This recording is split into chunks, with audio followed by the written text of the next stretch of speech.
যে কোনো তথ্য পেলেই সেটাকে প্রচার না করা। বিশেষ করে এখন তো অনলাইন, হাতে হাতে সবকিছু চলে যায়। আমরাও মনে করি যে একেবারে দিবালোকের নেই এটা সত্য নিউজ, সত্য তথ্য, সেটা আমরা বিশ্বাস করি, এমন ভাবে বিশ্বাস করি মনে হয় যেন এটা অন্তরে পুরোটাই সত্য বলে আমরা জায়গা দিয়ে ফেলি। এবং ইয়া আইয়ুহাল্লাযীনা আমানু ইন জাআকুম ফাসিকুন বিনাবাইন ফাতাবায়ানু, কোন ফাসিক, পাপাচার, মিথ্যুক কোন মানুষ বা মিডিয়া বা পত্রপত্রিকা বা কোনো ব্যক্তি যদি তোমাদের সামনে কোনো তথ্য প্রচার করে, ওইটাকে যাচাই বাছাই করা ছাড়া বিশ্বাস করা যাবে না, আমলে নেওয়া যাবে না, সেটা প্রচারও করা যাবে না। জাতীয় বা আন্তর্জাতিক কোনো মিডিয়াতে বা ফেসবুকে আমরা যখন কোনো তথ্য দেখি, তখন সেটাকে এমন ভাবে বিশ্বাস করি মনে হয় যেন এটা ওহী নাজিল করার মতো একটা সত্য কথা। নাউযুবিল্লাহি মিন যালিক।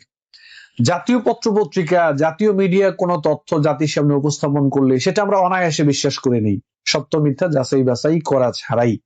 আর আন্তর্জাতিক মিডিয়া যদি কোনো তথ্য প্রচার করে, সেটা তো আরো বেশি আমরা আমলে নিই এবং সেটাকে আমলে নিয়ে আমরা বিশ্বাস করছি, সেটা প্রচার করছি। যেমন সাধারণ একটা কথা যদি বলি, যে গত কয়েকদিন আগে আমরা দেখতে পেলাম যে আমাদের একজন দ্বীনী ভাই 11 বছরের একটা কিশোরীকে ধর্ষণের ঘটনা নিয়ে আপনার পুরো জাতির মধ্যে তোলপাড় হয়ে গেল।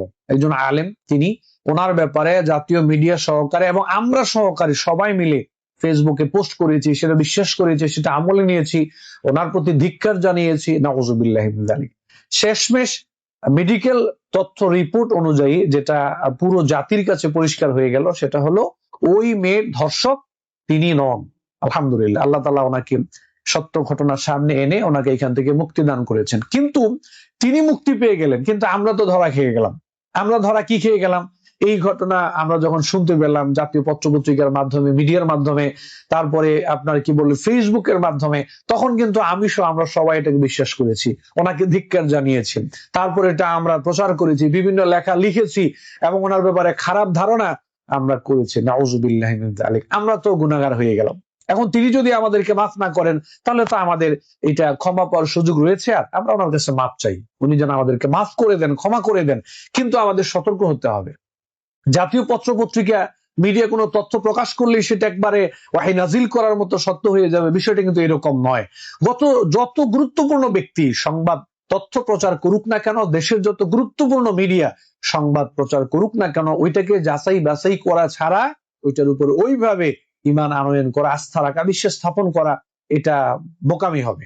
এটা বোকামি হবে। অনেক আলেম ওলামা দেখেছি এত সচেতন, যে কোনো তথ্য পেলেই সেটাকে বিশ্বাস না করা। আমরা হুট করে শেয়ার করে ফেলি, আমরা হুট করে লাইক দিয়ে ফেলি, হুট করেই কমেন্ট করে ফেলি, হুট করেই সেটার বিরুদ্ধে একটা লাইভে ভিডিওতে চলে আসি। নাউযুবিল্লাহি মিন যালিক। মূলত আজকের এই যুগটা হচ্ছে সত্যকে মিথ্যা বানানোর যুগ, মিথ্যাকে সত্য বানানোর যুগ।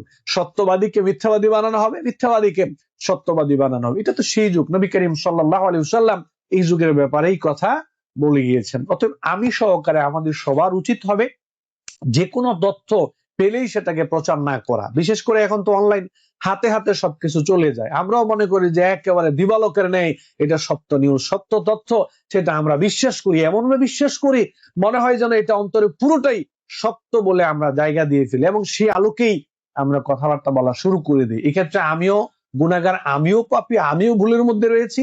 মনে হয় যেন গোটা জাতির মানুষ কম বেশি আমরা এই ভুলের মধ্যে রয়েছি। আর এখন তো অনেক মিডিয়া রয়েছে, ওনারা ইসলামের বিপক্ষে, আলেম ওলামার বিপক্ষে কোনো তথ্য পেলে তো সেটাকে আরো রংঢং করে গোটা জাতির সামনে সেটাকে উপস্থাপন করার চেষ্টা করুক।